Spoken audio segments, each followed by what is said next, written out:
Remember when our grandparents could grow a feast in even the darkest corners of their gardens? Those shady spots that most folks today write off as impossible for growing food were actually secret weapons in your grandparents' gardening arsenal. Today, I'm sharing their forgotten wisdom as we dive into the 20 vegetables that actually thrive when the sun plays hard to get. Lettuce. Lettuce was your grandmother's go-to crop for those shady spots between taller plants. Unlike today's store-bought varieties that are grown under intense sun and picked weeks before they reach your table, lettuce actually prefers the cool embrace of shade, especially during hot summer months. The dappled light under a tree or along the north side of a fence creates the perfect environment for sweet, tender leaves that don't bolt or turn bitter. Your grandparents knew that loose-leaf varieties like black-seeded Simpson and oak leaf performed best in low light, often planting them in succession every 2 weeks for a continuous harvest. They'd simply snip the outer leaves while leaving the center intact, a technique called cut and come again that provided fresh salads for months from the same plants. For the shadiest spots in your garden, try red sales lettuce, which not only tolerates less light, but adds a beautiful burgundy color to your garden beds and dinner plate. Spinach. Before supermarkets made spinach available year-round, your grandparents relied on this nutritional powerhouse as one of the first and last crops of the season. What many don't realize is that spinach actually performs better in partial shade than full sun, especially as temperatures climb. In fact, those shady garden corners can extend your spinach season by weeks or even months by preventing it from bolting when the weather warms. Varieties like Bloomsdale and Emperor are particularly shade tolerant, producing deep green, crinkled leaves packed with iron and vitamins. Your grandmother likely planted spinach seeds about ½ an inch deep and 3 inches apart, thinning the seedlings to use in early spring salads. The key to success in shade is consistent moisture and nitrogen-rich soil. A handful of coffee grounds worked into the soil before planting was a traditional trick that gave spinach the nutrients it needed to thrive even with limited sunlight. Kale. Long before kale became a trendy superfood, it was a staple in your grandparents' victory gardens, especially in those partially shaded areas. This incredibly resilient crop not only tolerates shade, but often produces sweeter, more tender leaves when grown in dappled light. The reduced sun exposure slows the plant's growth just enough to prevent the tough, bitter qualities that can develop in full sun. Lacinato, also called dinosaur or Tuscan kale, and red Russian varieties perform exceptionally well in shade, with their distinctive blue-green or purple-tinged leaves adding beauty to garden beds. Your grandparents would plant kale early in spring, knowing it could withstand light frosts and continue producing well into winter in many regions. They valued kale not just for its incredible nutrition, but for its staying power. A single planting could provide food for nearly a year with proper care. For the best flavor in shade-grown kale, harvest after a light frost when the leaves develop a natural sweetness. Swiss chard. Swiss chard was your grandmother's secret weapon for colorful, productive shade gardens. With its jewel-toned stems in vibrant reds, yellows, and pinks, chard brought beauty to those darker corners while providing nutritious greens throughout the growing season. Unlike many vegetables that struggle in low light, Swiss chard actually maintains its productivity with as little as 3 to 4 hours of direct sun. The Bright Lights variety, with its rainbow of stem colors, was particularly prized for both ornamental and practical purposes. Your grandparents would plant chard seeds about ½ an inch deep in early spring, thinning seedlings to stand 6 to 8 inches apart. The beauty of chard in shade gardens is its incredible longevity. A single planting could provide continuous harvests from spring through fall and even winter in milder climates. Grandma would harvest the outer leaves regularly, allowing the center to keep producing new growth, and she'd use the stems like celery and the leaves like spinach, 2 vegetables in one, thriving in spots where most crops would fail. Arugula. Arugula might seem like a fancy modern salad green, but your grandparents likely grew this peppery plant in the dappled shade of fruit trees or alongside taller vegetables. What makes arugula particularly valuable for shade gardens is its quick growth cycle. You can go from seed to harvest in as little as 30 days, even with limited sunlight. In fact, shade actually improves arugula's flavor by preventing the intense bitterness that can develop when it's grown in hot, sunny conditions. Varieties like Astro and Sylvetta, wild arugula, are especially shade-tolerant, producing tender leaves with that distinctive peppery kick that adds character to salads and sandwiches. Your grandmother would sow arugula seeds directly in the garden, about a 1/4 inch deep, then harvest the entire plant when it reached 6 to 8 inches tall, or pick individual leaves for a continuous harvest. For a steady supply, she'd plant small batches every 2 weeks throughout the growing season. The beauty of arugula in shade gardens is that it can thrive in those awkward spaces between larger plants. Radishes. Radishes were your grandfather's favorite quick reward crop for shady spots.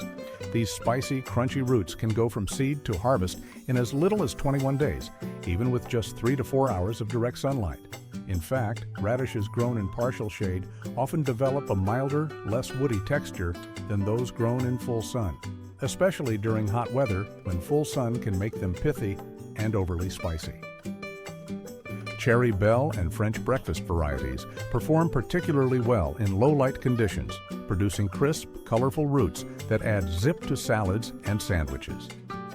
Your grandparents would sow radish seeds directly in the garden about 1/2 inch deep and 1 inch apart, then thin the seedlings to stand 2 inches apart once they emerged.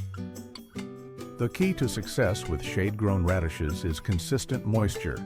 Dry spells cause splitting and excessive pithiness. Grandma would often plant radishes between slower-growing vegetables like tomatoes or peppers, harvesting the radishes long before the taller plants created too much shade. Beets. Beets were a staple in your grandparents' victory gardens, valued for their incredible versatility, providing both nutritious roots and vitamin-rich greens from the same plant. What many gardeners don't realize is that beets can produce quite well in partial shade, especially varieties like Early Wonder and Detroit Dark Red. While the roots might grow somewhat smaller than in full sun, the greens actually benefit from reduced light, becoming more tender and less bitter. Your grandmother would sow beet seeds about 1/2 inch deep in early spring, thinning the seedlings to stand 3 to 4 inches apart. She knew that each seed was actually a cluster containing several embryos, so thinning was essential. But those thinnings weren't wasted. They became the first tender beet greens for spring salads. In shade gardens, beets grow more slowly, but can be harvested over a longer period, with the greens providing continuous harvests while the roots develop below. For the best results in low-light conditions, your grandparents would ensure rich, loose soil free of rocks and clumps that could cause forking. Carrots. Carrots might seem like sun lovers, but your grandparents knew certain varieties could thrive in dappled shade, especially during hot summer months when intense sun can actually cause bitter flavors to develop. While shade-grown carrots might take a few weeks longer to mature, they often develop sweeter, more complex flavors than their sun-baked counterparts. The key is choosing the right varieties. Shorter types like Oxheart, Paris Market, and Chantenay perform much better in low light than longer varieties. Your grandfather would prepare the soil deeply, removing stones and clumps that could cause forking, then sow carrot seeds thinly about 1/4 inch deep. Thinning was crucial, with seedlings eventually spaced 2 to 3 inches apart. In shade gardens, consistent moisture is especially important during germination and early growth. Your grandparents might have mixed carrot seeds with radish seeds. The quick-growing radishes would mark the rows and be harvested long before the carrots needed the space. For the sweetest shade-grown carrots, they'd wait until after the first light frost. Turnips. Turnips were a humble staple in your grandparents' gardens, providing both nutritious roots and vitamin-packed greens from early spring through late fall. These often overlooked vegetables actually perform surprisingly well in partial shade, especially the quick-maturing varieties like Purple Top White Globe and Tokyo Cross. While sun-grown turnips might produce larger roots, those grown in dappled shade often develop sweeter, more tender flesh without the strong, bitter notes that can make some people turnip averse. Your grandmother would sow turnip seeds directly in the garden, about ½ an inch deep in early spring and again in late summer for a fall crop. The seedlings would be thinned to stand 4 to 6 inches apart, with those thinnings becoming the first tender turnip greens for cooking. In shade gardens, turnips grow more slowly but can be harvested over a longer period, with the greens providing continuous harvests while the roots develop below. Your grandparents valued turnips not just for their versatility in the kitchen, but for their storage capacity. Properly harvested and stored, they could feed the family well into winter. Mint. Mint was your grandmother's go-to herb for shady, moist areas where few other plants would thrive. Unlike most herbs that demand full sun, mint actually prefers the cool, damp conditions found in partial shade, producing more tender, flavorful leaves than when grown in hot, sunny spots. This versatile herb was a staple in traditional gardens, used for everything from teas and jellies to savory dishes and medicinal remedies. Your grandparents likely grew several varieties: spearmint for cooking, peppermint for tea, and perhaps chocolate mint for a sweet treat. They knew mint's aggressive spreading habit could be both a blessing and a curse, often planting it in contained areas or sunken pots to keep it in check. In shade gardens, mint becomes a reliable perennial, returning year after year with minimal care while other plants struggle. Your grandmother would harvest the leaves regularly, knowing that frequent cutting encourages bushier growth and more tender foliage. For the most intense flavor, she'd pick mint in the morning after the dew had dried, but before the day's heat. Parsley. Parsley was far more than just a garnish in your grandparents' garden. It was a nutritional powerhouse that thrived in those partially shaded spots where many vegetables struggled. This biennial herb actually prefers the cooler temperatures and filtered light found in dappled shade, producing larger, more tender leaves than when grown in full sun, especially during hot summer months. Both flat-leaf, Italian, and curly varieties perform well with as little as 3 to 4 hours of direct sunlight. Your grandmother would sow parsley seeds about a ¼ inch deep in early spring, often soaking them overnight first to speed germination. She knew parsley was slow to sprout, sometimes taking up to 3 weeks, but worth the wait for its versatility in the kitchen and its long productive season. In shade gardens, parsley often survives longer into summer without bolting and can even overwinter in milder climates, providing fresh herbs when little else is growing. Your grandparents valued parsley not just for its bright flavor, but for its incredible nutrition. It contains more vitamin C than oranges. Cilantro. Cilantro was your grandmother's clever solution for those partially shaded garden spots, especially during the warm months when this herb typically bolts, goes to seed, quickly in full sun. Unlike most herbs that demand intense light, cilantro actually performs better with afternoon shade, producing larger, more flavorful leaves for weeks longer than sun-baked plants. This extended harvest was crucial for summer salsas, sauces, and fresh garnishes. Your grandparents would sow cilantro seeds about a ¼ inch deep every few weeks for a continuous supply, knowing that even in shade, this herb has a relatively short life cycle before flowering. They'd harvest the outer leaves regularly, allowing the center to continue growing. And when the plants eventually bolted, they'd collect the seeds, known as coriander, for cooking and next year's planting. In shade gardens, cilantro often self-seeds readily, creating volunteer plants that pop up in unexpected places, a welcome surprise that extended the harvest with no additional work. For the most intense flavor, your grandmother would harvest cilantro in the morning. Chives. Chives were your grandparents' perennial solution for shady garden corners, returning faithfully year after year with minimal care while providing fresh, oniony flavor from early spring through late fall. These hardy herbs actually prefer the cooler soil and filtered light found in partial shade, producing tender, flavorful stems that are less likely to become tough and stringy than those grown in full sun. Both regular onion chives and the broader garlic-flavored Chinese chives perform beautifully with as little as 3 hours of direct sunlight. Your grandmother would plant chives once, either from seeds sown a 1/4 inch deep or from divided clumps shared by neighbors, knowing they would spread gradually to form attractive mounds topped with edible purple or white flowers that attracted beneficial insects. In shade gardens, chives often bloom longer and maintain tender growth throughout the season. Your grandparents harvested them regularly, cutting the hollow stems about an inch above the soil with scissors, knowing that frequent harvesting encourages fresh growth. They valued chives not just for their flavor, but for their early appearance in spring. Green onions.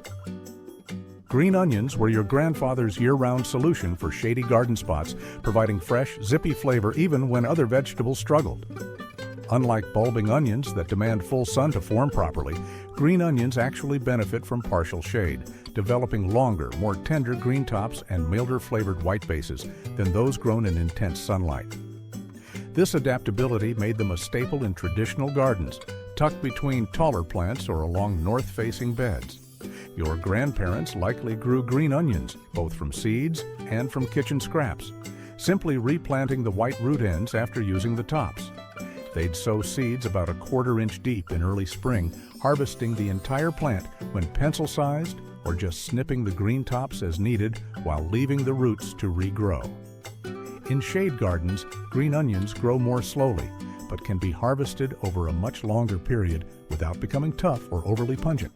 Your grandmother valued them not just for their versatility in the kitchen, but for their continuous production. A single planting could provide fresh flavor for months. Peas. Peas were your grandparents' early spring crop for those garden spots that received morning sun but afternoon shade, a combination that actually extends the productive season of these cool weather lovers.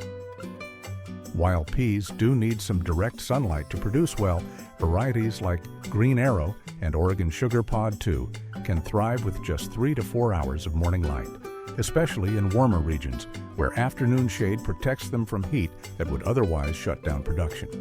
Your grandmother would sow pea seeds about an inch deep as soon as the soil could be worked in early spring, often using twiggy branches or simple string trellises to support the climbing varieties. She knew peas fixed their own nitrogen in the soil, making them perfect for rejuvenating garden beds after hungry crops like corn or cabbage. In shade gardens, peas grow more slowly, but often produce longer into the season, with sweeter flavor than those stressed by intense heat. Your grandparents valued peas not just for their delicious fresh eating, but for their ability to be dried for winter soups. Bush beans. Bush beans were your grandfather's clever solution for those garden spots that received dappled light throughout the day. Unlike pole beans that demand full sun to climb and produce heavily, compact bush varieties like Provider and Contender can thrive with just 4 to 5 hours of direct sunlight, making them perfect for the edges of shade gardens or spots that receive morning sun and afternoon shade. The reduced light actually helps extend the harvest season by preventing the plants from becoming stressed during summer heat waves. Your grandparents would sow bean seeds about an inch deep after all danger of frost had passed, spacing them closer together in shade than in sun, about 3 inches apart instead of the usual 4 to 6 inches. This denser planting maximized production in limited space while the plants supported each other.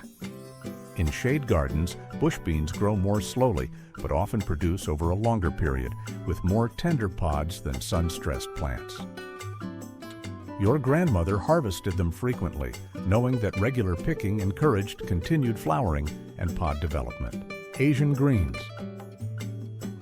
Asian greens were your grandparents' secret weapon for productive shade gardens, though they might have called them by simpler names like Chinese cabbage or mustard spinach. These diverse vegetables, including bok choy, tatsoi, mizuna, and komatsuna, actually prefer the cooler temperatures and filtered light found in partial shade, developing sweeter, more tender leaves than when grown in full sun. Many varieties can be harvested in as little as 21 days as baby greens or allowed to mature for 40 to 50 days.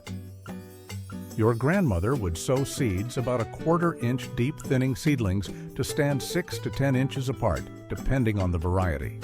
She knew these greens were perfect for succession planting, sowing small batches every few weeks for a continuous harvest.